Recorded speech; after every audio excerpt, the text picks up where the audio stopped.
Doge has been making headlines for slashing government waste, and former government-funded outlets like the AP are reporting that Musk may be setting his sights on Social Security and government benefits. Here's a clip of him addressing those two agencies. I mean, the waste report in entitlement spending, which is which is most of the federal spending is entitlements. That's like the big one to eliminate. Because that's the sort of $500 billion, maybe $700 billion a year. Well, here to break this all down for us is Blaze Media senior editor for politics, Chris Bedford. So, Bedford, I mean, this is a classic instance of you don't hate the media enough, right? When you look at what the AP is trying to say actually happened versus what we could hear Elon Musk say out of his mouth. We all know what he's talking about. I mean, if you go back to the 1960s presidential campaigns, you can see the Democrats saying that Republicans are trying to cut your benefits, cut Social Security, cut Medicare. This is an ancient Democratic trope. And the reason why you still hear it 60 years after Barry Goldwater ran for office is because it's so successful, because Americans feel like they're really owed this. Of course, no one really wants to talk about how badly it's managed, how much fraud goes on in these programs, but more how they actually could. They don't have to be broke. They don't have to be lost leaders for the government. Other countries have figured out ways to, at the same time, guarantee you get that money, but also make sure that that money makes profit and that you get more of it, especially on years where the stock market is doing well. Because remember, we're not talking about a one-year investment. We're talking about a 50-year investment. It's completely different in every level. But if they can get onto anything, they're going to get onto that. And Donald Trump has been different. He's kind of actually like Ronald Reagan a little bit in this way, the way that Reagan ran for president, not the Reagan of early radio shows, and that he's very explicit. He's not going to mess with these sorts of programs that have often been something that conservatives and libertarians have come for. And in that interview, he's really clear. He's going to go after waste. He's going to go after fraud. He's going to go after abuse. When you have programs that are as big as America's Social Security programs, you're going to get that. In fact, I mean, I personally have known people in my life who have committed these sorts of fraud. During COVID, some people got very wealthy doing these sorts of things. And if they want to make this a talking point, sure. But we have a few years left until an election, and they're going to have to come up with more concrete examples than Elon Musk talking. Okay, and let that be. But isn't there actually potentially honestly, a rift here, or at least a disagreement behind the scenes on the right? And you have some people who, look, they've been yakking about the entitlement problem for a long time. Much so that I think a lot of us. I mean, I used to hear it's like 5 years, 10 years, whole thing's done. It's a Ponzi scheme, right? Which at some level, I believe, like a lot of early Gen Xers and younger, right? I mean, I don't think I'm going to get anything, and I don't count anything from the government. I'm not dependent on it. But we've been hearing this for a long time, and it certainly is part and parcel of sort of the old mainstream right. And then on the other hand, you have a sort of populist Donald Trump, as you said. It says, look, like Reagan, I'm not dealing with that now. We have plenty of other fish to fry. Yeah, there's disagreements, just like there was disagreements in the 80s. I mean, I talked to an old Senate hand who spent a lot of the time negotiating back when senators had really serious staffs who would often negotiate on their behalf before Google, when this was a serious profession for a lot of folks. And he told a story about a budget deal that they were working on, and a Republican came in really excited and said, I got the Democrats to agree to 2% in domestic spending cuts for every 1% in defense cuts. And the White House said, what the heck are you talking about?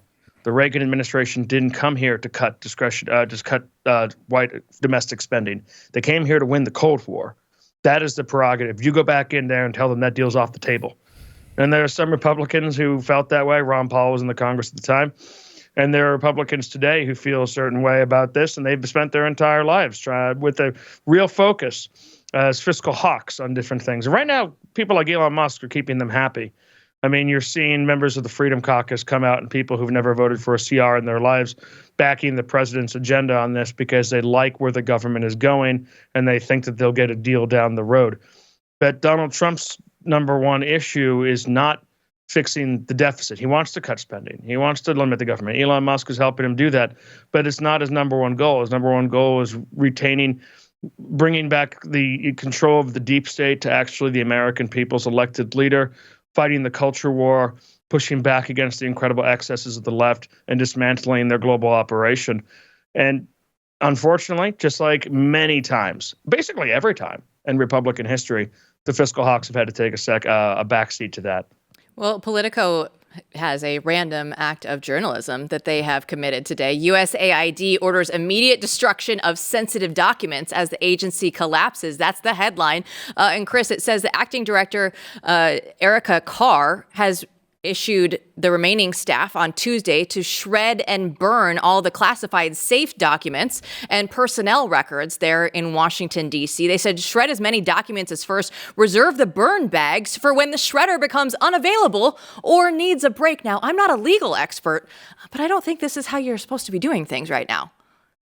No, that is not how you're supposed to handle transition. Records are legally required. Any kind of federal records are legally required, executive records, to be preserved for the incoming administration.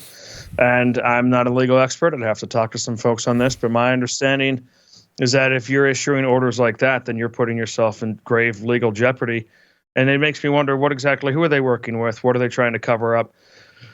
And it also, if you're putting things in text and email like that, it makes me think that you're probably not as bright as you think you are. And that an actual real investigator, a forensic investigator, will be able to find a lot of these documents. And then you've got the worst of both worlds for the cover. You got the cover-up, and then you've got the original documents themselves.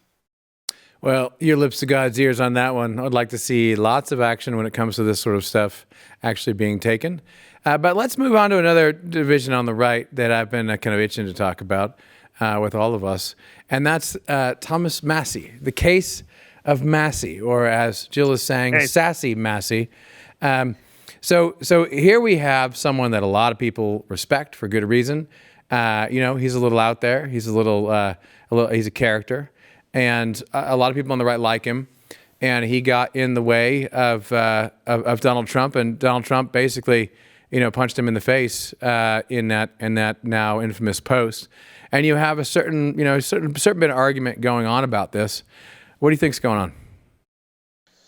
Well, I mean, Thomas Massie is someone you can count on to be like this. You just roll your eyes. I'm not sure exactly why people like that really stay in Congress. It's got to be very frustrating to be a lone voice of dissent all the time and not get a lot of your ideas really realized. But he's not a bad man. He's a good man. He's on the Deese show earlier today. I compared him to Dr. Manhattan, that when he sadly lost his wife in the last year, he kind of lost a lot of the things that calmed him down, the things that tethered him to really caring about this DC swamp or anything else that tamed him is now gone. And we all knew he was going to vote like this, which is why I don't really see the point in Donald Trump attacking him. But Donald Trump's it's really clear that when you cross him, small or big, he's generally going to lash out. You can still repair bridges, which I would strongly recommend the congressman do if he wants to run for governor of Kentucky, where he can actually make a difference.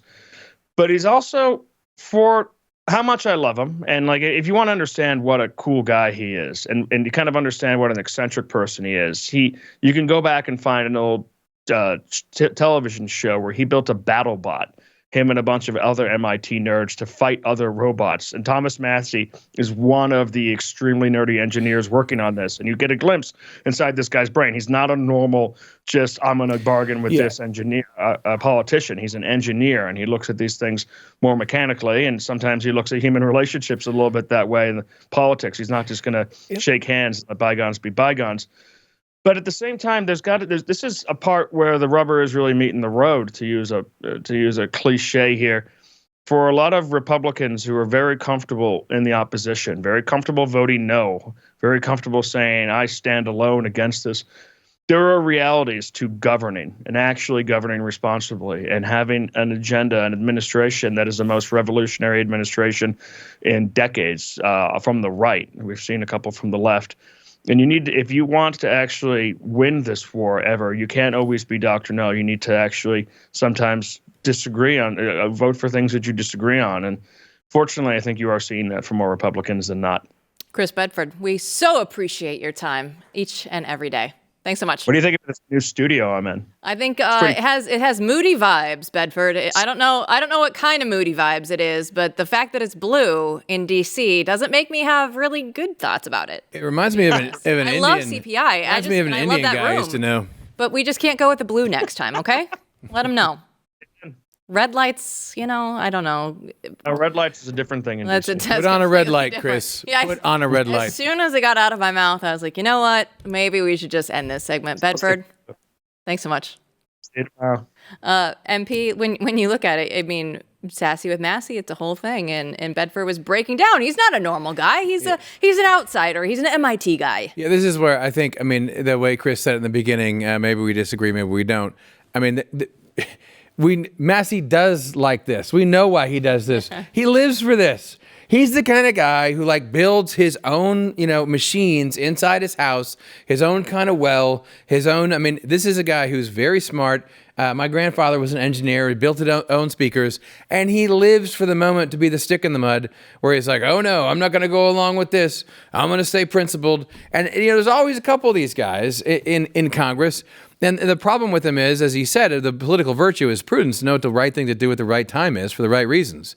And in this case, that one of these guys is not going to do it. And it doesn't surprise me that it's Massey because, as he says, he didn't care at all what people think. He's the opposite of most people in Congress. He likes to piss you off, right? And I get it. But he didn't just build a battle bot. I remember looking at his feed on X, and he has a chicken coop, and he would make it go around his lawn in different places, like it was on a timer, so that he's like, oh, I don't even have to do anything. It's automatic. The machine is going to do it itself. Yeah, you watch the interview with Tucker Carlson and him is very good, and he describes building all kinds of wells, plumbing. He's into all that stuff, and that's why he's so great most of the time. But look, he lives for these moments. To be weird. And I think to Chris's point, there are times when you say, look, this is not a joke. We really, there's a real argument to do this, and it's close. But these are the characters that you kind of love and hate at the same time.